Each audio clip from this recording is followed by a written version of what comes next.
Oi, gente, tudo bem com vocês? Aqui é a Mica. No vídeo de hoje eu vim trazer uma indicação e também uma resenha de uma releitura que eu fiz recentemente de dois livros incríveis, ou não tão incríveis assim, vamos ver ali ao longo desse vídeo, que é Limite da Atração e Limite da Ousadia, da Kate McGarry. Eu li esses livros há muitos anos atrás, eu acho que foi 2016, tá? Tanto que eles são bem antigos. Então, se você não era dessa época, tipo, não era do Bookstagram, do blog, eu acho que você nem vai conhecer, mas marcou, gente, marcou muitas gerações. Tanto que quando eu fiz ali diário de leitura nos stories, muita gente comentou: nossa, eu amei esse livro, caraca, que saudade, alguém conhece?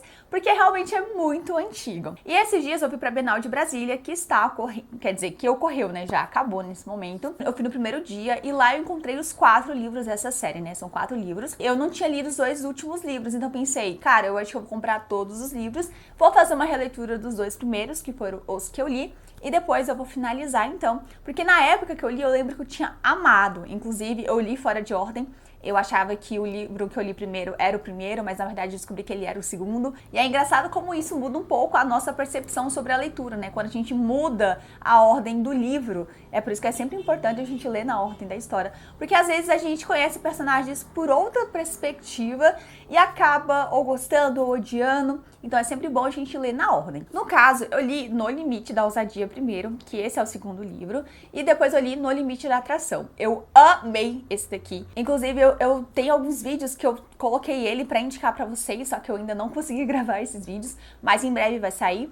E esse daqui eu li depois e eu amei também, só que foi tipo aquele livro muito bom, mas que não me impactou tanto quanto esse primeiro aqui. Então assim, eu pensei, vou fazer uma releitura. Só que, né, na ordem correta, lendo o certo primeiro, depois o segundo. Vou contar pra vocês então ao longo desse vídeo a minha opinião sobre o que são as histórias. É claro que deixar essas indicações, porque apesar de algumas ressalvas que eu vou comentar aqui ao longo desse vídeo, essa é uma série totalmente focada em young adult, tá? Os personagens têm entre 17 e 18 anos. Boa parte da trama é dentro da escola. Então a gente vai ver muitas tretas familiares, né? Aqueles personagens que tem ali uma família desestruturada, também tem muita cobrança excessiva dos pais, que é o combo básico, né, de qualquer young adult hoje em dia.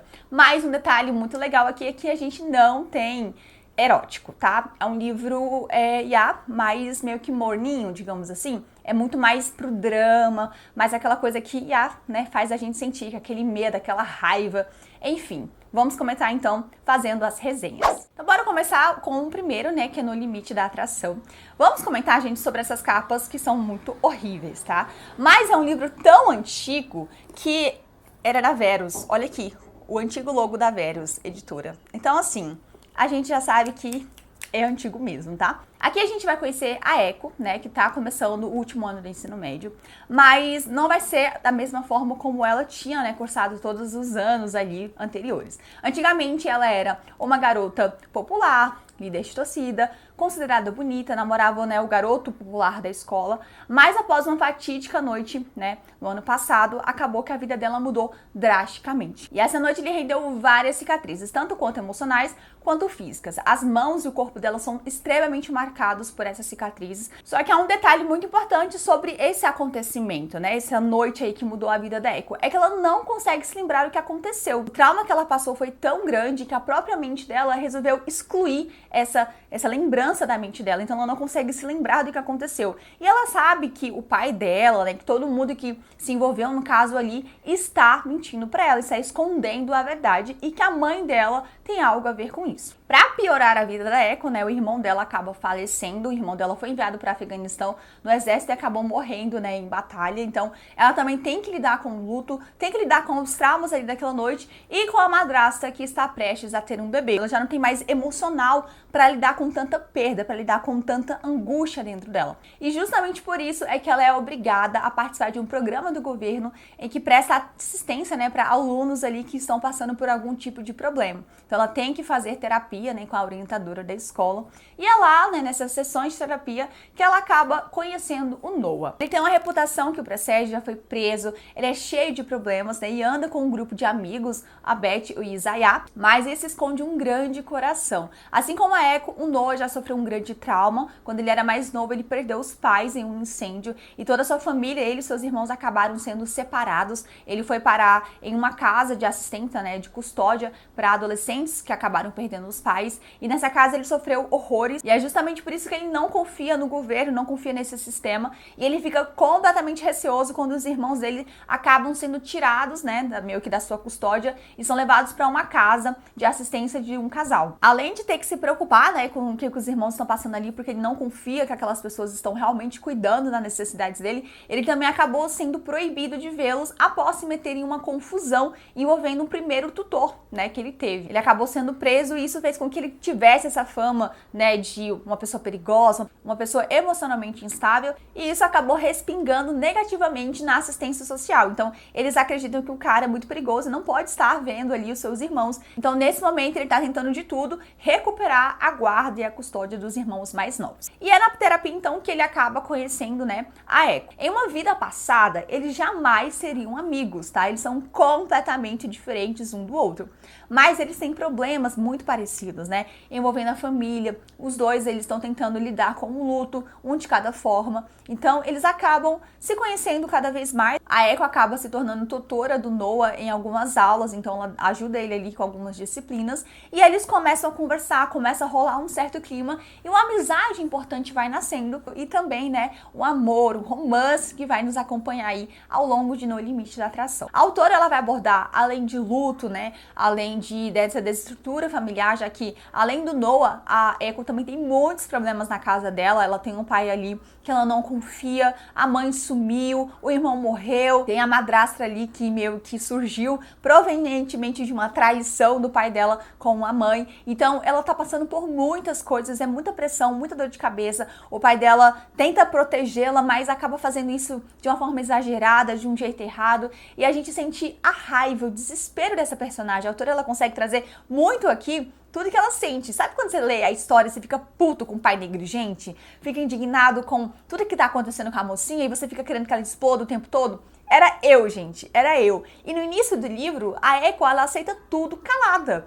Ela acha que ela tem que ter uma certa postura, né, pelo fato do que ela passou. Então ela aceita tudo que o pai dela fala, ela engole muita coisa. E eu queria que ela se rebelasse, que ela falasse tudo, sabe? Então assim, essa sensação de injustiça que a autora traz pra gente é muito interessante, porque a gente se coloca no papel, né, dessa personagem. E temos também esse mistério envolvendo esse acidente, essa noite. O que aconteceu? A gente sabe que a mãe dela foi grande responsável, né, por esse trauma. A mãe da Echo, ela tem bipolaridade, uma bipolaridade bastante grave, digamos assim. Então ela sempre cresceu com a mãe oscilando de humor, e essa noite, infelizmente, tem, né, um dedinho da mãe dela aí. Só que a gente precisa saber o que de fato aconteceu. E a autora, ela vai, né, nos revelando à medida, né, que a própria personagem vai descobrindo sobre o seu passado e vai também se libertando, né, de toda a dor, de tudo aquilo que ela tá vivendo e passando. Eu vi grande crescimento na história desses dois personagens, tanto o Noah quanto a Echo.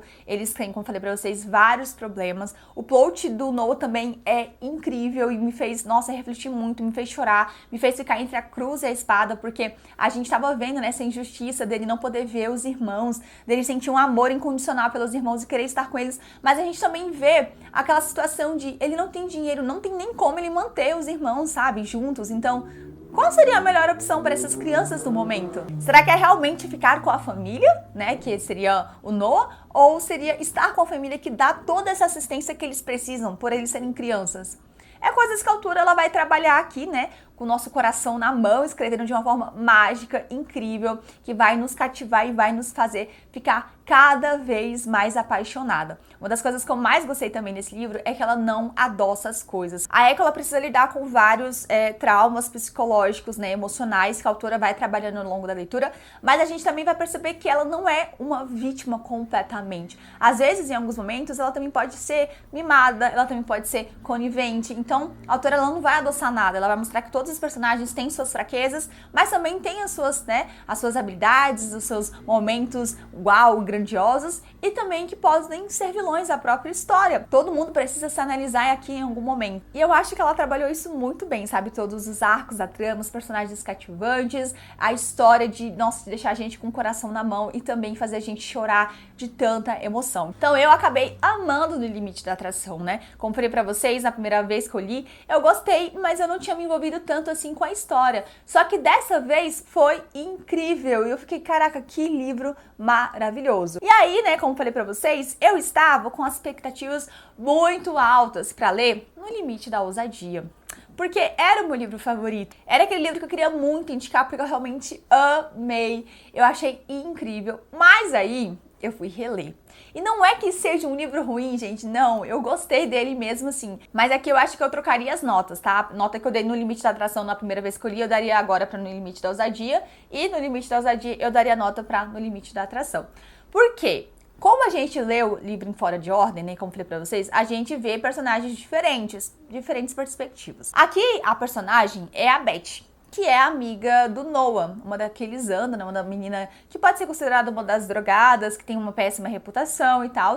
E ela, né, ela aparece bastante ali no primeiro livro, porque ela tá ali constantemente com ele, ela tem uma grande opinião e uma grande personalidade. Só que no livro do Noah, a Beth era insuportável, gente, ela era muito chata. Ela era extremamente desnecessária com a Echo, fazia a Echo se sentir mal, porque ela não gostava muito da proximidade da Echo com o Noah. Ela achava que a Echo estava mudando, né, a dinâmica do grupo, então ela era realmente desagradável com a Echo. E aí você imagina a gente lendo o livro dessa menina. Eu imaginei que eu fosse ver ela por um outro ponto de vista. E realmente isso vai acontecer. A história da Beth é muito triste também. Assim como a história do Noah, assim como a história da Echo. Ela veio de um lar completamente desestruturado, né? O pai dela, ai gente, uma loucura a história do pai dela. E ela mora ali com a mãe há muitos anos. E a mãe dela é aquele tipo de mãe completamente irresponsável, né? Que está em um relacionamento abusivo com um homem. Então, ele vive batendo nela. E quando ele não consegue bater nela, ele acaba batendo na Beth, espanca a Beth. Tanto que esse foi um dos motivos que a fez sair de casa, porque ela tinha medo dele, ela não aguentava mais viver nessa situação. Mas a Beth, ela sempre amou a mãe dela, mesmo com seus defeitos, mesmo com todas as situações, né, em que ela colocou a Beth, e ela tem um sonho de ver a mãe dela melhor, né? Ela acha que ela tem um dever e um direito e uma obrigação de melhorar a vida da mãe dela, já que na mente dela foi ela que estragou a vida da mãe dela por coisas do passado, né? Coisas que foram acontecendo aí que a gente vai descobrir ao longo dessa leitura. Só que da última vez que ela e a mãe se encontraram, aconteceu uma grande confusão e a mãe dela acabou quebrando o carro do namorado, o cara que espanca ela. E esse namorado acaba vendo essa situação, né? E acaba indo bater na mãe da Beth. Quando a Beth encontra os dois ali naquela situação, ela pega o taco que a mãe dela usou para bater no carro, para quebrar os vidros, e levanta para bater no namorado para proteger a mãe dela. Só que a polícia chega bem nessa hora e o namorado da mãe dela acaba dizendo que foi ela que quebrou o carro dele e a mãe dela, por estar de condicional, ela pede pra Beth assumir essa culpa pra ela. Então a Beth acaba falando que foi ela mesma que quebrou o carro, então ela acaba sendo presa. E é nesse momento que alguém do passado ressurge na vida dela. O Scott é o irmão mais novo do pai da Beth, sempre foi uma figura paterna pra ela. Eles tinham uma grande conexão quando ela era mais nova, só que com 18 anos ele acabou conseguindo uma oportunidade de se tornar um jogador de beisebol profissional, então ele acaba saindo da cidade e promete que volta para buscá-la. E é claro que essa decisão deixou a Beth nessa situação que ela vive hoje, tendo que cuidar da mãe, né, passando por várias situações, não tendo um lugar onde morar. E quando ele volta à vida dela, né, disposto a tentar dar uma chance para esse relacionamento dos dois que não aconteceu no passado, ela não aceita facilmente. E eu também não aceitaria. Imagina, você tá esperando que o seu tio volte para te buscar, né? Ele prometeu para você é uma criança que tá passando por várias situações e de repente ele nunca volta. Os anos se passam e você nem lembra mais que ele existe, até que de repente ele volta pra sua vida querendo brincar de casinha. Eu também ficaria muito puta. Então o Scott acaba pagando a fiança da Beth e acaba também pegando a guarda provisória dela e a obrigando a ir morar com ele, para que ela possa passar esse tempinho ali longe de todas as influências negativas da cidade em que ela mora e também da mãe dela, já que esse relacionamento em que ela tem com a mãe não é tão saudável assim. Sem ter opção, sem ter pra onde ir, né, e sendo obrigada, ela acaba indo então morar com o Scott, mas totalmente contra a sua vontade. Tanto que a relação deles no início é realmente muito difícil, porque ela não queria estar ali. Ela tá 24 horas preocupada com a mãe. Será que a mãe dela vai morrer? Será que ela vai sofrer mais uma surra? Será que ela tá com esse cara? Será que ela tá bem? Será que ela tá comendo? Então são muitas preocupações que a Beth tem e ela tenta fazer de tudo pra sair daquela casa e conseguir voltar para a cidade natal dela. Só que o Scott, ele não vai fazer isso ser tão fácil assim. Ele fica ali o tempo todo olhando pra Beth, né? De olho no que ela tá fazendo, obrigando ela a ir pra escola e conhecer pessoas diferentes, meio que tentando realmente fazer com que ela esqueça do passado e tenha uma nova vida, uma nova história. Ser a garota nova em uma nova escola, com pessoas que você nunca viu, uma nova cidade, é realmente muito difícil. Ainda mais pra alguém como a Beth, uma menina completamente errada, que veste roupas curtas, que adora fumar baseado, que tem ali uma reputação predescendente, mas ela não tá nem aí porque os outros pensam dela não, tá? Ela chega ali com a cabeça erguida e taca o foda-se pra todo mundo. Só que o caminho dela acaba se topando com o caminho do Ryan. O Ryan é o capitão do time de beisebol, já tem toda a vida ali estruturada, né? O sonho dele é começar a carreira profissional, ele nem vai fazer faculdade. Ele tem amigos muito legais, sempre está nas melhores festas, nos melhores eventos. A mãe dele também é uma mulher muito gentil, que todo mundo gosta. O pai também é super reconhecido porque é um empreiteiro, né? Tem uma grande empresa ali de empreendimentos na cidade. Só que tudo isso é uma grande fachada, né? Dentro da casa do Ryan, as coisas estão indo de mal a pior. Isso porque o irmão mais velho dele acaba revelando que é gay. E ninguém da família aceita. Então o pai do Ryan acaba expulsando, né, o filho mais velho de casa, fala que se ele não mudar a postura dele, ele não vai voltar para casa, que não quer saber mais. Obriga tanto a esposa quanto o Ryan a parar de falar com o filho mais velho, né, já que ele não aceita e também não quer que ninguém fale com ele, que seja conivente com essa escolha, né, que o Mark teve. E por causa dessa decisão, o casamento sofreu uma grande rachadura. A mulher agora já não suporta mais estar no mesmo lugar, né, no mesmo ambiente que o marido, eles vivem brigando. E nisso a gente tem o Ryan, que não sabe o que fazer. Ele acredita que o irmão abandonou ele, porque o irmão não quis lutar para estar na casa, não quis impor sua opinião. Indo contra as regras do pai, ele tenta conversar com o Mark, manda mensagem, o Mark não responde, e os pais brigam e ele se sente incompreendido. Então, apesar, né, da vida dele ser aparentemente perfeita, na verdade a gente sabe que não é bem isso que acontece. Quando ele e a Beth se conhecem, como você já deve imaginar, rola grandes farpas entre os dois, porque eles são completamente diferentes um do outro. Apesar de ser um garoto popular, ele é completamente na dele. Ele não fuma, não bebe excessivamente, é super responsável com seus compromissos, diferentemente da Beth, que, como eu falei pra vocês, tem uma reputação que a precede. Mas esse romance, enfim, vai começar com uma aposta. Os amigos do Ryan acabam apostando com ele que ele precisa levar a Beth em um encontro e ficar ao menos 1 hora com ela numa festa. E o Ryan, né, como adora um desafio, ele não gosta de perder, é um cara que realmente sempre foca ali no melhor, em ser o número 1. É claro que ele aceita, né, se coloca aí à prova e começa ao tempo todo ficar atrás da Beth, tentando chamar a atenção dela. E ela, né, como casca dura que é, acaba não aceitando, rejeitando ele, achando que ele tá brincando com ela, e de fato está. Mas como é Kate McGarry, com certeza as coisas elas vão começar a se desenrolar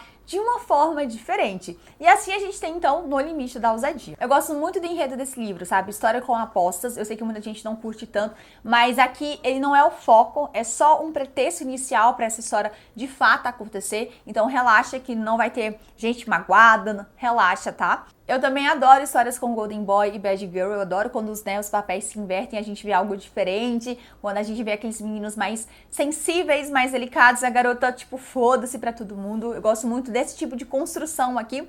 Só que eu acho que o grande problema nesse livro pra mim foi a protagonista. A Beth, como falei pra vocês, gente, ela já era chata no primeiro livro. Só que aqui ela é insuportável, insuportável. Ela tem uma história de vida muito triste, sério. As coisas que acontecem com ela de ser espancada, né, da mãe, dar muito trabalho, dessa relação que elas têm, que é muito tóxica, inclusive, porque a Beth, ela acha que ela tem a obrigação de estar ali pra mãe dela, e a mãe dela tá foda-se pra ela. Então, ela tem meio que uma dependência da mãe emocional muito grande. Ela acha que não existe isso, mas existe isso. E não é uma relação muito saudável entre as duas. E todo mundo que está ao redor da Beth consegue perceber isso, sabe? Consegue perceber que a mãe dela só se afunda e afunda a Beth no meio do caminho. Só que ela não consegue. Então ela faz de tudo pra tentar livrar a mãe dela, né, dos vícios, né, dos problemas com o alcoolismo, desse marido aí que vive batendo nela, e isso faz com que ela queira fazer literalmente tudo pra ajudá-lo. Então ela quer fugir, ela quer pedir ajuda pra pessoas que não querem ajudar ela, e os amigos, os conhecidos da Beth não aceitam isso. E ela acha que todo mundo está contra ela, que todo mundo, se realmente curtisse ela de verdade, se amasse ela de verdade, iriam ajudá-la. Só que não é dessa forma, entendeu? Então eu fico indignada com ela em alguns momentos aqui da narrativa, porque ela acha que o mundo gira em torno do que ela quer. Ai, porque assim, a minha mãe precisa de ajuda, eu quero que vocês me ajudem, quem não me ajudar, aí ela fica com raiva, para de falar, sabe? Tipo, gente, a vida não é dessa forma. Eu acho que a autora trouxe um grande palco de fundo aqui, né, de justificar bem a história de vida da Beth, que é muito sofrível, por isso que ela é uma garota mais durona, por isso que ela não se importa com o que as pessoas pensam dela, é uma garota que necessita de atenção, necessita de emoção e de amor também, mas às vezes ela extrapola, ela fica irritante, ela fica chata, porque tudo é um impedimento para essa menina, tudo ela coloca empecilhos, sabe? Então vai ficando um pouco cansativo. E eu acho que o Ryan, gente, carregou 70% do livro nas costas, sério. Ele é muito fofo, ele é um amorzinho. É claro que o plot dele não tem grandiosidade, né, comparado com o da Beth. O plot dele é o irmão, né, mais velho ser gay, a família não aceitar isso e a família está se acabando por causa disso. E também tem a relação que ele tem com os pais, já que os pais prezam por essa imagem bonita, né, na frente de todo mundo, mas por dentro estarem todo mundo se matando. Então, assim, não é um plot super bem trabalhado. Eu acho até que o Ryan, em alguns momentos, é super babaca com o irmão dele, porque, gente, ele não tem que ficar se justificando porque que ele é gay, ou porque como se ele tivesse escolhido ser gay, sabe? Às vezes o Ryan faz uns comentários que me irritava, mas é porque no início ele realmente não entende o que aconteceu de fato, sabe? Ele não consegue entender a gravidade do que os pais dele fizeram com o Mark, a forma como ele fez se sentir, como se ele fosse errado da situação. Então, a autora, ela vai trabalhar esse conhecimento dele e perceber que, na verdade, ele que abandonou o irmão dele, ele que não estava ali quando o irmão dele precisava, e a autora, então, consegue trabalhar isso muito bem. Só que não é muito grande, não é aquela coisa grandiosa, né?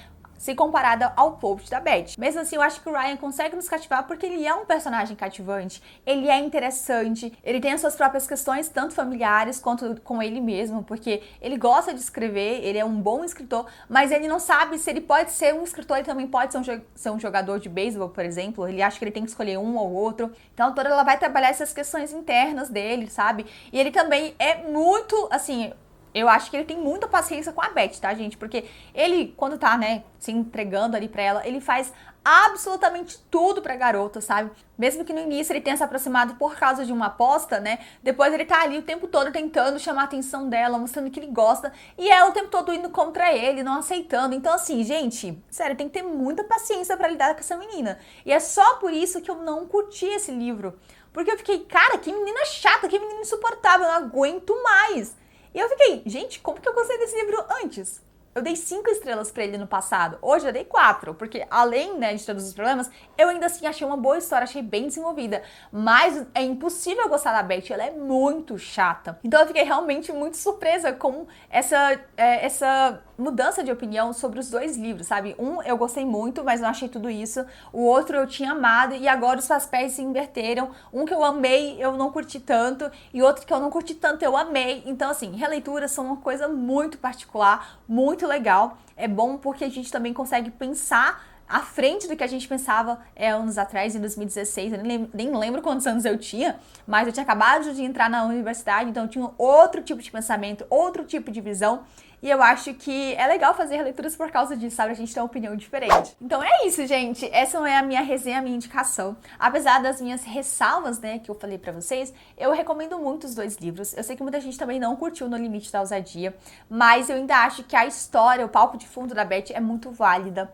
É uma história, como eu falei pra você, a autora, ela não gosta de adoçar as coisas, sabe? Ela mostra ele com muita delicadeza, também com muita parcimônia sobre o que ela vai escrever, mas ela também não deixa tudo perfeito. Porque nós, seres humanos, né, somos imperfeitos. Então a autora, ela trabalha isso muito bem ao longo de todos os livros dela. Eu vou, né, ler os 2 últimos livros ainda, que eu não conheço. Então vai ser experiências completamente diferentes e novas pra mim. Se vocês quiserem, se vocês gostarem, eu posso fazer a resenha também conjunta do 3º e do 4º livro. Mas eu confesso que eu estou bastante animada, eu espero muito gostar, porque vai contar a história do Isaiah, que é o nosso amigo do Noah, também amigo ali da Beth, que também era, né, um dos apaixonados pela Beth, mas que acabou sendo deixado de lado pelo Ryan. Então eu tô doida pra ver o ponto de vista dele, né? Ver a história dele, enfim, ganhando forma. É isso, gente. Eu espero muito que vocês tenham gostado dessa recomendação barra resenha. Se você já conhecia essa história, né? Os livros aqui, comenta aqui abaixo qual era o seu favorito, o que você curtiu mais, se você lembra,